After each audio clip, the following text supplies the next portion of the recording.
Ciao mamma, dopo Desan fa, nella sava la nostra mametta, Anna Maria, e se chi ricordala, a pregare per lei o magari pregala lei perché la mi aiuta a camò.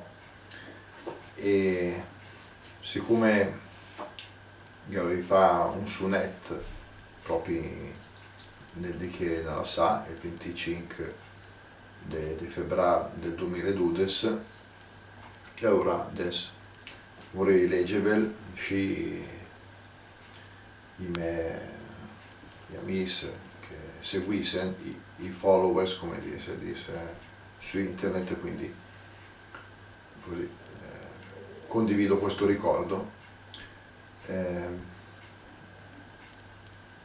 Quel giorno, quella mattina, era il giorno di sabato grasso, è morto proprio il sabato di carnevale, sabato grasso ambrosiano ovviamente.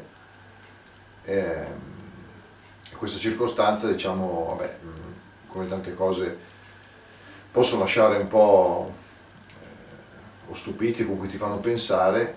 Certamente fa pensare il fatto che comunque lei era una persona sicuramente seria nelle sue cose, ma che dotata di un grande senso dell'umorismo, tant'è vero che dopo al funerale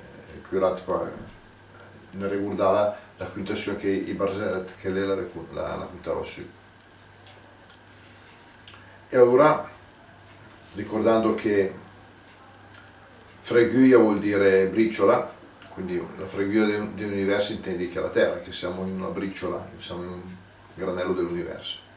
I lusire sono le lucciole e spantega vuol dire disseminare, distribuire in modo non omogeneo, e il verbo, e poi anche quindi che l'aggettivo vuol dire disseminato, messo in giro così. E per il resto mi sembra che si capisca tutto. E ecco, questo semplice ricordo a mamma Anna Maria che ha vursu nas in paradis e il dide save gras.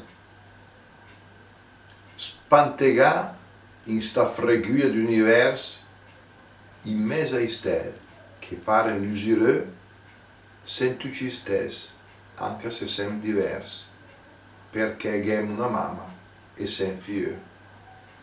E che un momento che te si sente pers le quant la mamma la te lassa peu te veret controllare magun cui vers ma le come ciapà in braccio un beu. Mamma, te me la sa i tuoi barzellette, i tuoi maiuni, la serenità, la carità fada in dirò concreto. Su Anna Maria, podeum quintà, ma adesso il tuo aiutan sarà perfetto con te Signor che in che te ciapa in capo. Bene, grazie della condivisione e saluti a tutti. Ciao ciao!